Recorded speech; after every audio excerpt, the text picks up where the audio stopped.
Kiss frontman Gene Simmons is offering Americans some advice ahead of the holidays. Mind your business when it comes to other people's politics. The rock and roll legend says people should be more interested in who someone is rather than who they voted for. Check it out. It's nobody's damn business who you support. Nowadays, people engage in, so, are you pro or... And my first question is, who the are you? Who are you? Since when does who I support or not support is the business of anyone except my conscience? Literally, have a sense of humor, take a pill, shut up, and stop worrying what your next door neighbor believes or doesn't believe. It's their America too. Amen.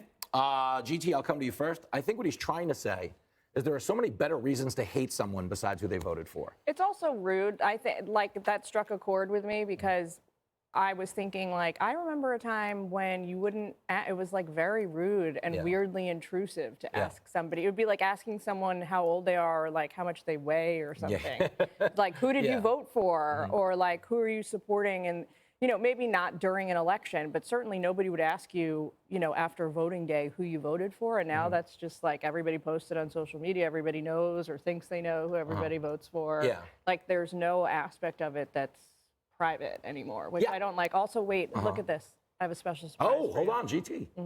It's a throwback. Oh, I actually got to meet him back. Yeah, you did. My phone was telling me this was like 2018, 17, 18. I got to meet him because I think it was Fox and Friends. I think he was on Fox and Friends that day. And I was walking down the hall and ran into him. And took a picture with him. He's awesome. That face he's making looks like he wants to be on Fox and Friends with benefits. That's a very, that is a very friendly looking smile right there. I mean, I'm looking friendlier than him, Yeah, you to be are. honest. I'll give you that. Did you know who you knew who he was? Oh, yeah, of course. Of course I did. Yeah, and I also love, by the way, that interview was with Manu Raju of CNN because it's like an odder duo you could not imagine. He's like such a serious guy. The problem is, though, like we live in an incredibly invasive society now, and like there is an intrusion. I mean, there is no privacy anymore, and a lot of that social media, I mean, you have influencers updating you on like when they take their bathroom breaks, right? So like there's this expectation to share everything with society.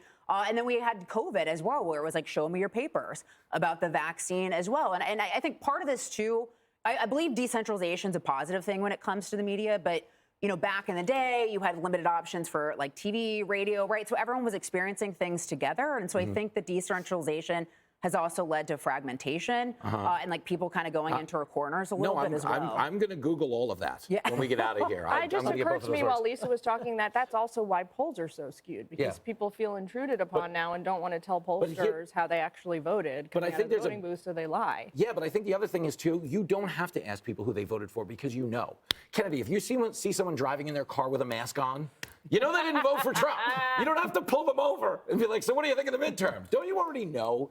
Aren't you just like tired at this point of wanting to know? I feel like I don't want to know. Yeah, I would love to know less. And I would love for people to stop putting someone who might have minor ideological differences in them in a completely separate camp and ostracizing them from family events and everything else, because it has gotten to the point where it was cruel, it was unkind, and now it's murderous. Yes. It's deadly. And that's what he's trying to get past. And also, Gene Simmons, bless his heart, you know, he threw that all on the table and challenged us to lick it up, lick it up.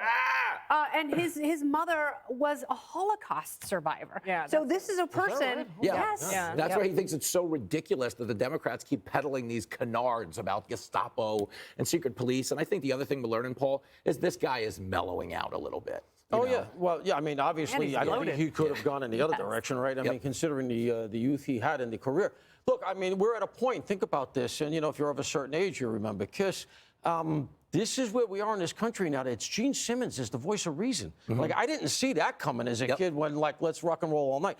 The thing I think here is that the takeaway is, first of all, he talks about his neighbors. You notice that? It's all about his ass. I mean, he tells me he had a spat. Somebody from next door called him up. Will you turn the music down for, it's 4 in the morning.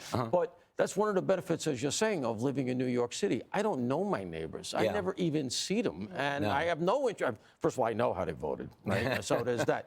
But you don't even see them, and as a result, I can be cordial because it's like passing in the hallway. That's it. I don't have to get into their lives and all of that. I will say, if history is any judge, what'll happen ultimately, if you ever want to synchronize all of this, it's going to be an external threat. At some point, we're going to have one. We've had a Pax Americana. We've been comparatively lucky here. At some point, if there's anything that's going to break these walls down, it's going to be when we have to face up to whoever it is, likely China or something. We have to say, you know what? There is a lot more that unites us than divides us. So you're saying we're one more Sex and the City sequel away from coming together as a nation? Because if they do that again, I think we're going to have to band together. We got no choice. I don't get the reference. Listen, folks, there is a guy who hosts a Saturday night show on this channel who closes it every week by saying, be a Republican, be a Democrat, just don't be a... Richard. Very well said, Kennedy. Mark Levin?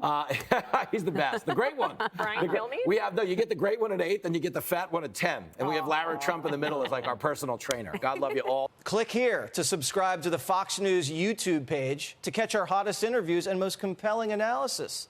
You won't get it anywhere else.